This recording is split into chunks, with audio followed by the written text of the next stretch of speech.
I just want to talk about melanated women, black African American women. We have to stop wearing other women's hair. We have to stop wearing other races' hair. We just need to fight through the discomfort and get to the point where we embrace our natural hair no matter what the texture is. Um, I used to wear weave heavy, so I'm not speaking from a place of disdain. I'm speaking from a place of experience. I've done that. There's so many reasons, and there's just a few things I want to point out. Things that I never even thought about when I was spending hundreds of dollars per bundle, 3, 4 bundles in my head. For one, I never thought about the fact that elite society are not the ones donating their hair. Like, this hair comes from people who are in an economic crisis. A lot of the times, some of the hair comes from temples, which is just ridiculous. If you're taking the hair that people shaved for their god, and people are, I doubt people are just handing it over.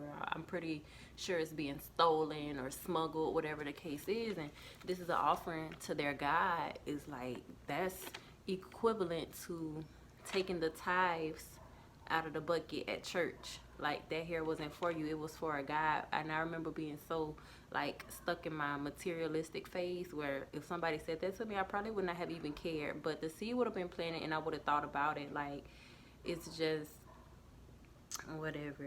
Sometimes the weave that people wear is actually from a dead corpse.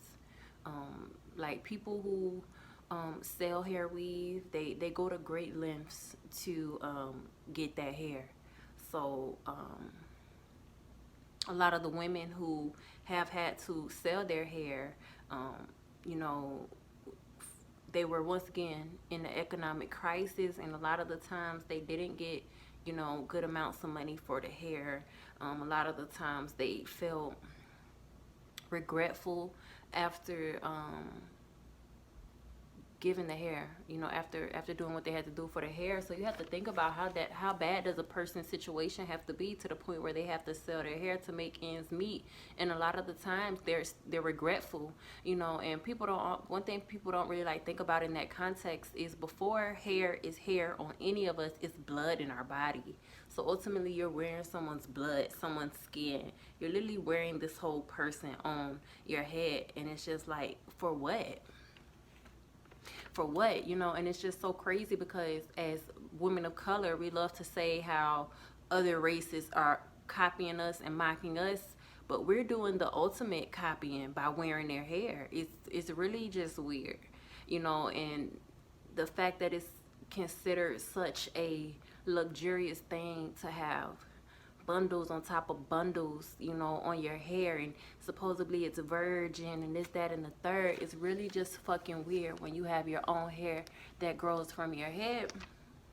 And it's just like, I remember I used to always tell myself, oh, this is just a protective style and blah, blah, blah, blah, blah.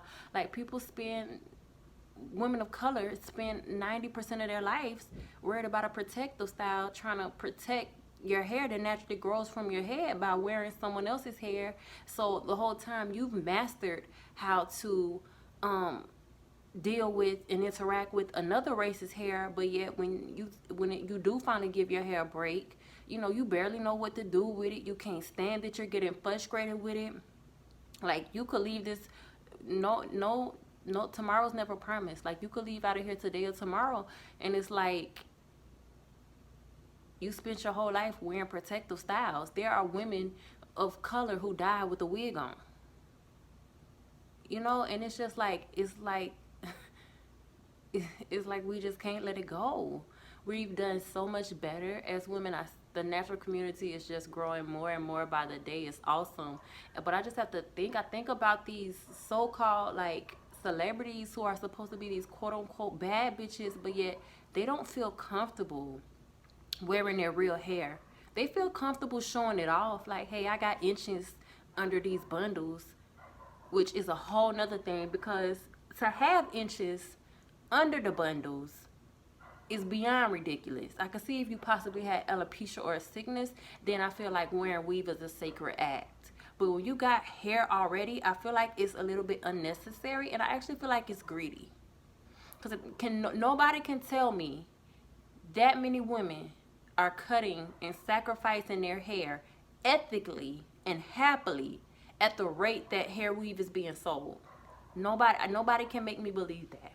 Nobody can make me believe that. That's like saying one or two races of women can sustain the whole world full of hair weave.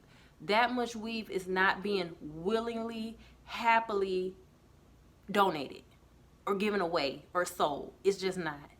Nobody can make me believe that. So at the end of the day, like, people don't even care to get the backstory behind the weave. But my thing is, it's just, I don't know, like, it's another woman's hair. It's not your hair. You know, and it's like we put this weave on, then we feel like the ultimate bad bitch, and it's really an insult to us. And it makes it seem as if we have no right to say anything about the white woman or the other light colored women, other race women's trying to be black or date black men, when we're doing the ultimate emulating. We're trying to wear their hair. Just wear your hair. Protect the style or not. Heat damage or not.